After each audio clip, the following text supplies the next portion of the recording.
पापा मेरा हो गया, आप कुछ और लेंगे? बस बेटा बस।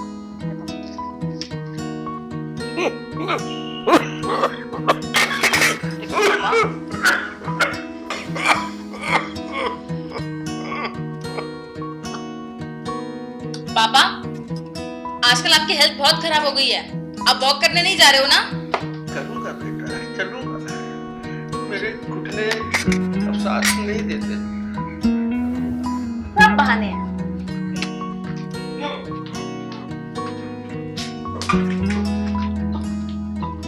पापा किचन इतनी गंदी क्यों है? और सरस्वती क्यों नहीं आ रही?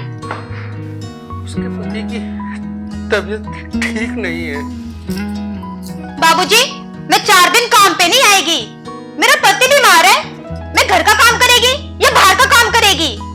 मैं 4 दिन काम पे नहीं आएगी, मुझे छुट्टी चाहिए। हाँ, पिछली बार भी उसने यही बोला था, शादी में जाना है छुट्टी दे दो, इसकी सैलरी काटनी पड़ेगी, ये ऐसे नहीं मानने वाली। उसके कर्म उसके साथ हैं, हमारे कर्म हमारे साथ हैं बेटा। I don't believe in all this bullshit Karma Verma. कर्म हमारे साथ है। वैसे भी मेरी कैब आ रही है, मैं जा रही हूँ। और टेंशन मत लेना, सुबह मैं आके बर्तन धो दूंगी। अब आप आओ और गेट बंद कर लो।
हे भगवान।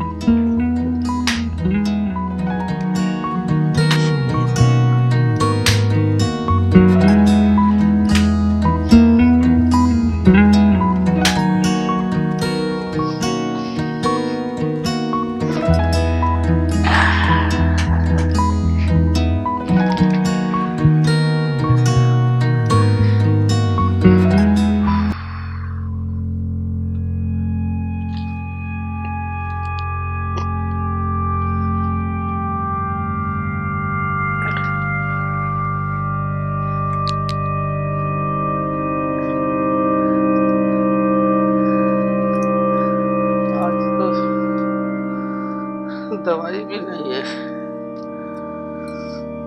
दवाई भी नहीं है, क्या करूं?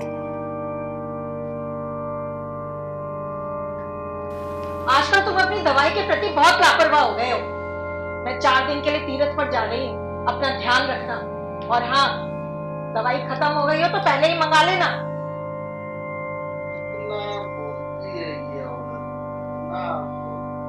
हाँ, और जो तनु के ऊपर बोझ डाला हुआ है वो नहीं समझ, मैं ही बोलती हूँ। और हाँ, एक बात और बता दूं, रात का इंतजार मत करना दवाई मंगाने के लिए, दिन में ही मंगा लेना। रात में कोई दवाई देने नहीं आएगा।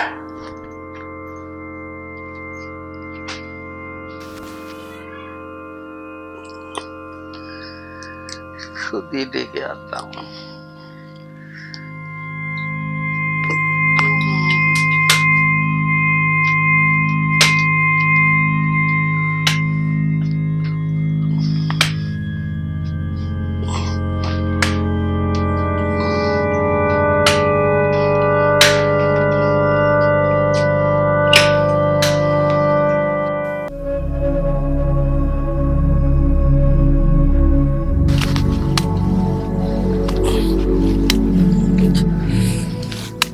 हे भगवान, हे भगवान। हे भगवान, हे भगवान, क्या मुसीबत है।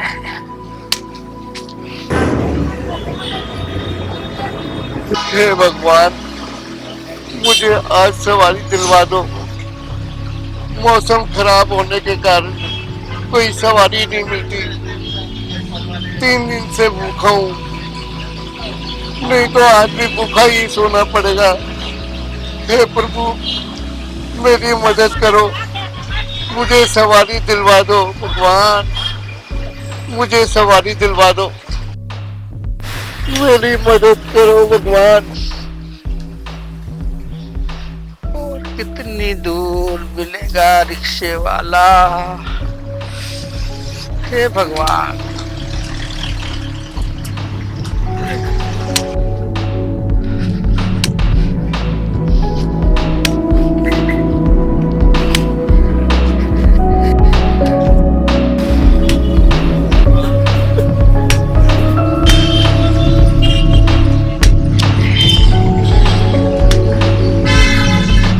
भैया, चलोगे?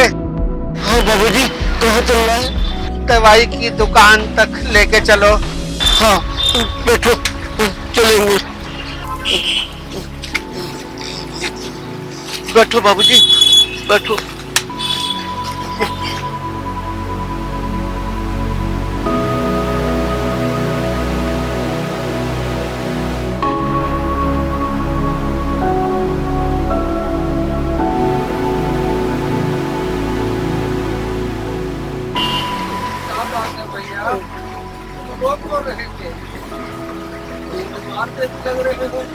बाबूजी,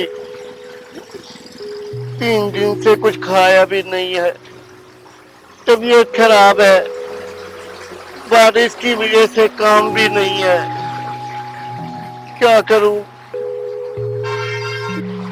भगवान का शुक्र है कि आज आप मिल गए।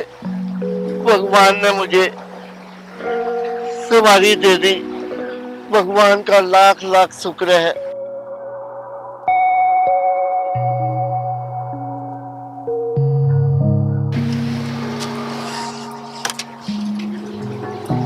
बस बस भैया, बस।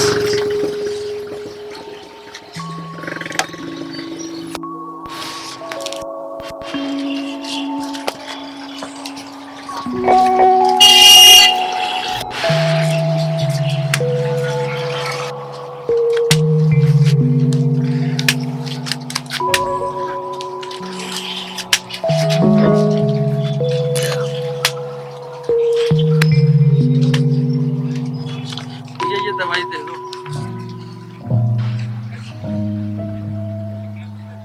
ये दवा तो खत्म हो गई है, इसका सब्स्टिट्यूट दे दूं? दे दो। 100 सेम है, दे दो। ले लो। और कुछ भी चाहिए? कहीं भगवान ने तो मुझे इसकी मदद के लिए ही नहीं भेजा, क्योंकि यदि यही बाजू का दर्द आधे घंटे पहले उठता तो मैं तनुजा को बोल देता, तो मुझे इतनी रात को बाहर निकलने की कोई जरूरत भी नहीं थी। बदन दर्द की और बुखार की भी दे दो। कोई दवा लेने से कोई एलर्जी तो नहीं है? नहीं, वो रिक्शे वाला है ना, रिक्शे वाला, उसके लिए लेनी है। तो वो तो वैसे ही ठीक हो जाते हैं, वो तो 1-2 दिन वैसे ही ठीक हो जाएंगे। तुम दे दो भैया, पैसे मैं दे रहा हूँ, आप दे दो ना। पैसे मैं दे रहा हूँ ना, आप दे दो। ये लो बुखार वगैरह के, ये लो।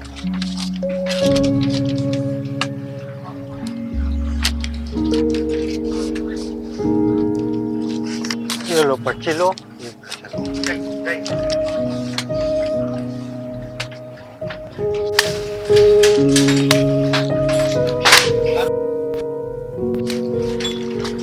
अरे भैया, एक प्लेट छोले भटूरे पैक करके दे देना जरा।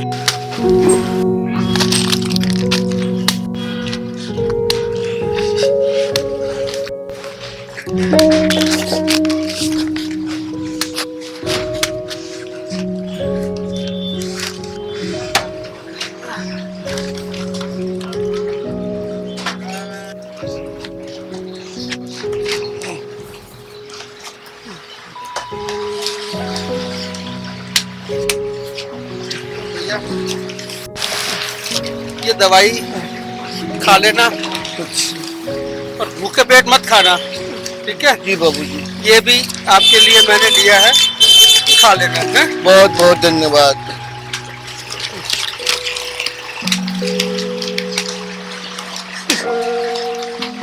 मैंने तो भगवान से 2 रोटी मांगी थी, मगर भगवान ने मुझे छोले भटूरे दे दिए।